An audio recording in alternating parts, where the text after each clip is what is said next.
ಬುದ್ಧಿರ್ಬಲಂ ಯಶೋಧೈರ್ಯಂ ನಿರ್ಭಯತ್ವಂ ಅರೋಗತಾ ಅಜಾಡ್ಯಂ ವಾಕ್ಪಟುತ್ವಂಚ ಹನುಮಸ್ಮರಣಾತ್ ಭವೇತ್. ಆಪಾದಮೌಲಿಪರ್ಯಂತಂ ಗುರುಣಾಂ ಆಕೃತಿಂ ಸ್ಮರೇತ್ ತೇನ ವಿಘ್ನಾಃ ಪ್ರಣಶ್ಯಂತಿ ಸಿದ್ಧ್ಯಂತಿ ಚ ಮನೋರಥಾಃ. ಶ್ರೀ ಗುರುಭ್ಯೋ ನಮಃ. ನಮ್ಮ ಚತುರ್ಥ ಪರ್ಯಾಯ ವಿಶ್ವಗೀತಾ ಪರ್ಯಾಯದಲ್ಲಿ ಇವತ್ತು ಅಕ್ಷಯ ತೃತೀಯ ಬಹಳ ವಿಶಿಷ್ಟವಾಗಿ ಅಕ್ಷರ ತೃತೀಯವಾಗಿ ಇವತ್ತು ಕನ್ನಡ ಅಕ್ಷರಗಳ ಸಮ್ಮೇಳನ ರೂಪವಾಗಿ ಇವತ್ತು ನಮಗೆಲ್ಲರಿಗೂ ಕೂಡ ತುಂಬು ಸಂತೋಷವನ್ನು ನೀಡಿದೆ ಅಂತೇಳಿ ಹೇಳಲಿಕ್ಕೆ ಬಹಳ ಹೆಮ್ಮೆಯಾಗ್ತದೆ. ಕನ್ನಡ ಸಾಹಿತ್ಯದ ಸಮ್ಮೇಳನ ಶ್ರೀಕೃಷ್ಣನ ಅಕ್ಷರ ಪುರುಷೋತ್ತಮನಾದಂತಹ ಶ್ರೀಕೃಷ್ಣನ ಸನ್ನಿಧಾನದಲ್ಲಿ ಅಕ್ಷಯ ತೃತೀಯ ದಿವಸ ನಡೀತಾ ಇರುವುದು ಇದು ಸಮ್ಮೇಳನದ ಯಶಸ್ಸಿನ ಪರಿಪೂರ್ಣತೆಯ ಸಂಕೇತ ಎಂಬುದಾಗಿ ನಾವು ಭಾವಿಸ್ತಾ ಇದ್ದೇವೆ. ಸಾಹಿತ್ಯ ಸಮ್ಮೇಳನ ಅದು ಸಾರ್ಥಕ ಆಗಬೇಕಾದರೆ ಹಿತದಿಂದ ಸಹಿತವಾದ ಸಾಹಿತ್ಯವಾಗಬೇಕು. ಈ ದೃಷ್ಟಿಯಲ್ಲಿ ಶ್ರೀಕೃಷ್ಣ ಜಗತ್ತಿಗೆ ಹಿತವನ್ನು ಮಾಡುವುದಕ್ಕೋಸ್ಕರ ಬಂದಂತಹ ಭಗವಂತನ ರೂಪ. ಅಂತಹ ಕೃಷ್ಣನ ಸನ್ನಿಧಾನದಲ್ಲಿ ಹಿತದಿಂದ ಸಹಿತವಾದಂತಹ ಈ ಕನ್ನಡ ಸಾಹಿತ್ಯದ ಒಂದು ಸಮ್ಮೇಳನ ಅದು ಶ್ರೀಕೃಷ್ಣನಿಗೆ ಒಂದು ಆರಾಧನೆ ಎಂಬುದಾಗಿ ನಾವು ಭಾವಿಸ್ತಾ ಇದ್ದೇವೆ. ಅಂತಹ ಸಾಹಿತ್ಯ ಸಮ್ಮೇಳನ ಇಲ್ಲಿ ಯಶಸ್ವಿಯಾಗಿ ನಡೆಯಲಿ ಎಂಬುದಾಗಿ ನಾವು ದೇವರಲ್ಲಿ ಪ್ರಾರ್ಥನೆ ಮಾಡ್ತಾ ಇದ್ದೇವೆ. ಮನುಷ್ಯನಿಗೆ ಜೀವನದಲ್ಲಿ ಸಾಹಿತ್ಯದ ಅಗತ್ಯ ಏನಿದೆ ಅಂತ ಕೆಲವರಿಗೆ ಪ್ರಶ್ನೆ ಬರ್ತಿದೆ. ಬರೇ ಹಣ ಸಂಪಾದನೆ ಮಾಡಿ ಮನೆ ಮತ್ತು ಮಠ ತಮಗೆ ಬೇಕಾದಂತಹ ಒಂದು ವಿಚಾರಗಳು ಮಾತ್ರ ಸಾಕು, ಸಾಹಿತ್ಯ ಎಂಬುದು ಅನಗತ್ಯವಾದದ್ದು ಎಂಬಂತಹ ಚಿಂತನೆ ಕೆಲವರದ್ದು. ಆದರೆ ಕೇವಲ ಭೌತಿಕವಾದ ಜೀವನ ಮಾತ್ರ ಜೀವನವಲ್ಲ. ವ್ಯಕ್ತಿಯ ವಿಕಾಸ ಆಗಬೇಕಾದರೆ ಸಾಹಿತ್ಯ ಎಂಬುದು ಬಹಳ ಮುಖ್ಯವಾದದ್ದು. ಆದ್ದರಿಂದ ಆತ್ಮವಿಕಾಸಕ್ಕೋಸ್ಕರ ಸಾಹಿತ್ಯದ ಚಿಂತನೆ ಬಹಳ ಮುಖ್ಯವಾದದ್ದು. ಜೀವನ ಅಂತೇಳಿ ಹೇಳಿದರೆ ಕೇವಲ ಭೌತಿಕವಾದ ಸಂಪತ್ತು ಮಾತ್ರ ಅಲ್ಲ, ಆಧ್ಯಾತ್ಮಿಕ ಮತ್ತು ಸಾಹಿತ್ಯಿಕ ಸಂಪತ್ತು ಏನಿದೆ ಅದೇ ನಿಜವಾದಂತಹ ಜೀವನ. ಈ ದೃಷ್ಟಿಯಲ್ಲಿ ಕನ್ನಡ ಸಾಹಿತ್ಯ ಸಮೃದ್ಧವಾದಂತಹ ಕನ್ನಡ ಸಾಹಿತ್ಯದ ಮತ್ತೊಮ್ಮೆ ಜಾಗೃತಿಗಾಗಿ ಈ ಒಂದು ಸಮ್ಮೇಳನ ನಡೀತಾ ಇರುವುದು ಇದು ಅತ್ಯಂತ ಪ್ರಶಂಸಾರ್ಹ ಎಂಬುದಾಗಿ ನಾವು ಭಾವಿಸ್ತಾ ಈ ಸಮ್ಮೇಳನಕ್ಕೆ ನಮ್ಮ ಪರ್ಯಾಯ ಮಠದಿಂದ ಸಂಪೂರ್ಣವಾದಂತಹ ಪ್ರೋತ್ಸಾಹವನ್ನು ಕೂಡ ನೀಡ್ತಾ ಇದ್ದೇವೆ ಎಂಬುದಾಗಿ ತಿಳಿಸಲಿಕ್ಕೆ ಬಹಳ ಸಂತೋಷವಾಗ್ತಾ ಇದೆ. ಈ ಒಂದು ಸಮ್ಮೇಳನ ಇದು ಕೃಷ್ಣನ ಸನ್ನಿಧಾನದಲ್ಲಿ ಆಗ್ತಾ ಇದೆ.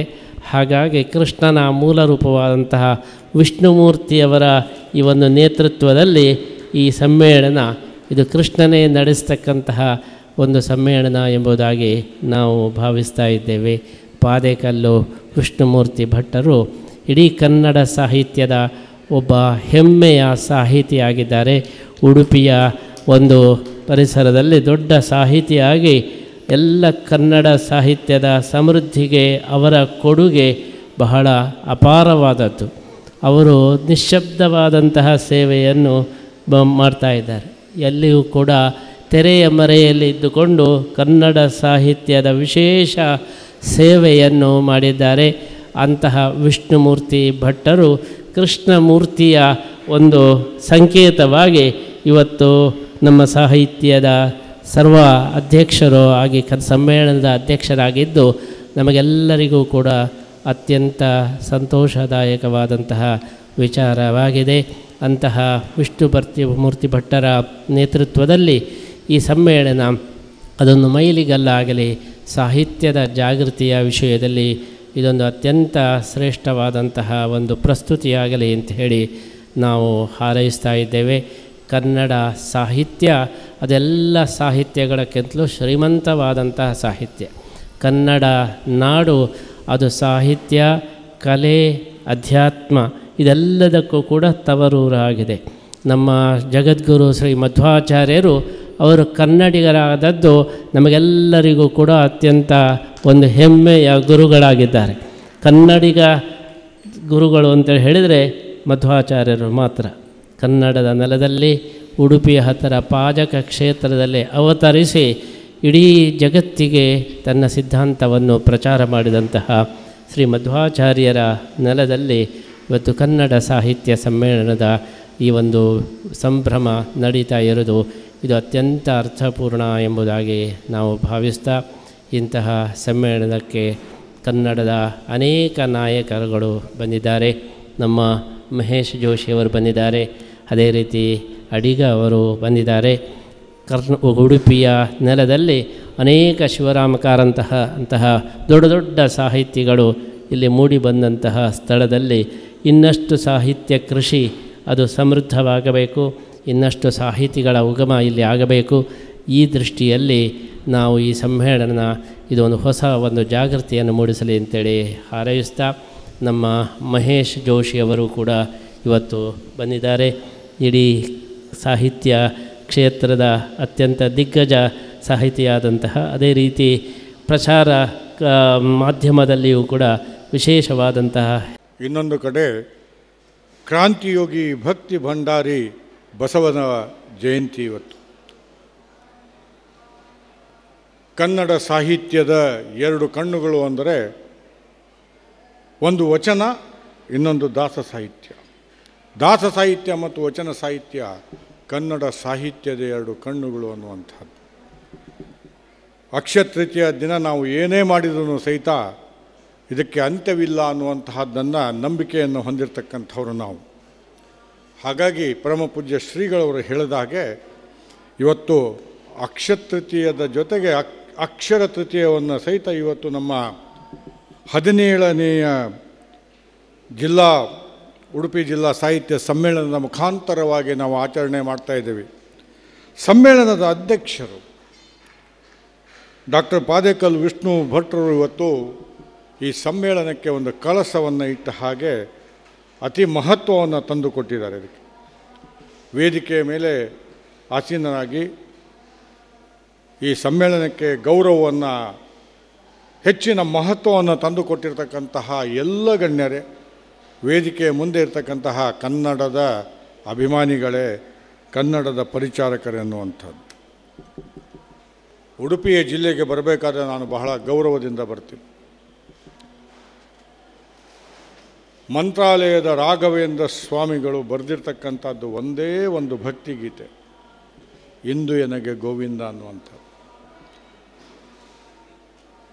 ಕನ್ನಡದಲ್ಲಿ ಆ ಭಕ್ತಿಗೀತೆಯನ್ನು ಭಕ್ತಿಯಿಂದ ಹಾಡಿದಾಗ ಕೃಷ್ಣ ಪ್ರತ್ಯಕ್ಷನಾಗಿ ತಕ್ಕನೆ ಕುಣಿದಂತಹ ಸ್ಥಳ ಇದು ಉಡುಪಿ. ಇದು ಹಾಗಾಗಿ ಕೃಷ್ಣನಿಗೆ ಕನ್ನಡದಲ್ಲಿ ಭಕ್ತಿಯಿಂದ ಪ್ರಾರ್ಥನೆಯನ್ನು ಮಾಡಿದಾಗ ಕೃಷ್ಣ ಕನ್ನಡದ ಭಕ್ತಿಗೆ ಒಲಿದಂತಹ ಸ್ಥಳ ಇದು. ಹಾಗಾಗಿ ಕನ್ನಡದ ಸ್ಥಳ ಇದು ಅನ್ನುವಂಥದ್ದು. ಜೊತೆಗೆ ಉಡುಪಿಯ ಜನರ ಲಕ್ಷಣಗಳು ಹೇಗಿದೆ ಅಂದರೆ ಶಾಂತ ಸ್ವಭಾವದವರು. ಹಾಗೆ ಶಾಂತ ಸ್ವಭಾವದವರು ಅಂತ ನೀವೇನಾದ್ರು ಅವ್ರಿಗೆ ಕೀಟ್ಲೆ ಮಾಡೋಕ್ಕೆ ಹೋದರೆ ಉಗ್ರ ಸ್ವಭಾವದವರು ಸಹಿತ ಆಗ್ತಾರೆ ಅನ್ನುವಂಥದ್ದು. ಸಂಭಾವಿತರು, ಅತಿಥಿ ಸತ್ಕಾರಿಗಳು. ಅದಕ್ಕೆ ಇವತ್ತು ನಮ್ಮಲ್ಲಿ ಇಡೀ ಬರೀ ಕರ್ನಾಟಕದಲ್ಲಿ ಮಾತ್ರ ಅಲ್ಲ, ವಿಶ್ವದಲ್ಲಿ